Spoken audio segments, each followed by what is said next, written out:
भारत में नदियां जीवन रेखा है। ये कृषि, पेयजल, बिजली और परिवहन का मुख्य स्रोत है। गंगा, यमुना, ब्रह्मपुत्र, नर्मदा, गोदावरी जैसी नदियां हमारे सांस्कृतिक और भौगोलिक जीवन में अहम भूमिका निभाती है। अगले स्लाइड में हम इन नदियों को आसान हिंदी में समझेंगे। सिंधु नदी एशिया की सबसे लंबी नदियों में से एक है, जो तिब्बत के मानसरोवर क्षेत्र से निकलती है और लद्दाख, गिलगित बाल्टिस्तान होते हुए पाकिस्तान में प्रवेश करती है। ये अरब सागर में गिरती है। इसकी प्रमुख सहायक नदियां हैं झेलम, चिनाब, रावी, ब्यास और सतलुज। सिंधु नदी प्राचीन सिंधु घाटी सभ्यता का आधार रही है और आज भी कृषि, सिंचाई और जल आपूर्ति में अहम भूमिका निभाती है। गंगा भारत की सबसे पवित्र और महत्वपूर्ण नदी मानी जाती है। ये उत्तराखंड के गंगोत्री ग्लेशियर से निकलती है और बंगाल की खाड़ी में जाकर मिलती है। यमुना, घाघरा, गंडक और कोसी इसकी प्रमुख सहायक नदियां हैं। गंगा करोड़ों लोगों की आस्था और जीवन का स्रोत है। गंगा नदी हरिद्वार, कानपुर, प्रयागराज, वाराणसी, पटना, भागलपुर और कोलकाता जैसे प्रमुख शहरों से होकर गुजरती है। यमुना नदी भारत की एक प्रमुख और पवित्र नदी है, जो उत्तराखंड के यमुनोत्री ग्लेशियर से निकलती है।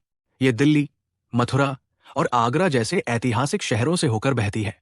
यमुना गंगा की सबसे बड़ी सहायक नदी है। गंगा की प्रमुख सहायक नदियां हैं यमुना, घाघरा, गंडक, कोसी, सोन और दामोदर। ये पूर्वी भारत में इसकी जलधारा को मजबूत करती है। यमुना की प्रमुख सहायक नदियां हैं चंबल, सिंध, केन, बेतवा और टॉन्स।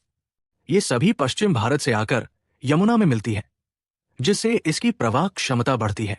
ब्रह्मपुत्र नदी तिब्बत में अंगसी ग्लेशियर से निकलती है, जहां इसे त्सांगपो कहते हैं। ये अरुणाचल प्रदेश में प्रवेश कर दिहांग कहलाती है, फिर असम में ब्रह्मपुत्र और अंत में बांग्लादेश में जमुना बन जाती है। इसकी प्रमुख सहायक नदियां हैं लोहित, दिबांग, सुबनसिरी और मानस। ये बाढ़ प्रवण क्षेत्र है। कोसी नदी बिहार की एक प्रमुख नदी है, जिसे भारत की शोक भी कहा जाता है। ये हिमालय से निकलकर नेपाल और बिहार होते हुए गंगा में मिलती है। कोसी की प्रमुख सहायक नदियां हैं सुन, अरुण और तमोर। इसकी बाढ़ों के कारण क्षेत्र में लगातार तबाही होती है।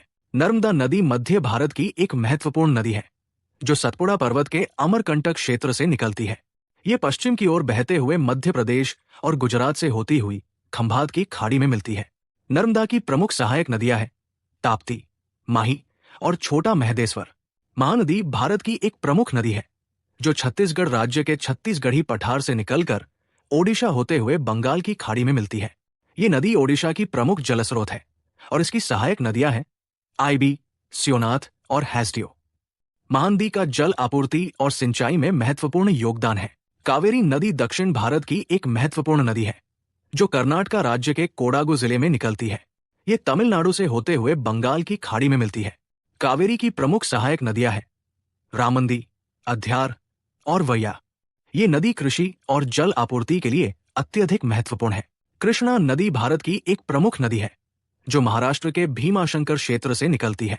ये कर्नाटक और तेलंगाना होते हुए आंध्र प्रदेश में बहती है और बंगाल की खाड़ी में मिलती है। कृष्णा की प्रमुख सहायक नदियां हैं तुंगभद्रा, माला और वेदती। ये कृषि और जल आपूर्ति में महत्वपूर्ण है। गोदावरी नदी भारत की दूसरी सबसे बड़ी नदी है, जो महाराष्ट्र के त्र्यंबक क्षेत्र से निकलती है। ये तेलंगाना, आंध्र प्रदेश, छत्तीसगढ़ और ओडिशा से होकर बहती है और बंगाल की खाड़ी में मिलती है। गोदावरी की प्रमुख सहायक नदियां हैं प्राणहिता, पेंगंगा और इंद्रावती। ये जल आपूर्ति और कृषि में महत्वपूर्ण है। नदियां हमारे जीवन का अभिन्न हिस्सा है, जो न केवल जल प्रदान करती है, बल्कि हमारी सांस्कृतिक धरोहर का हिस्सा भी है। इन नदियों का संरक्षण हम सबकी जिम्मेदारी है, ताकि आने वाली पीढ़ियां भी उनका लाभ उठा सकें। अगर आपको यह वीडियो पसंद आया हो तो लाइक करें, सब्सक्राइब करें और बेल आइकन दबाना न भूलें।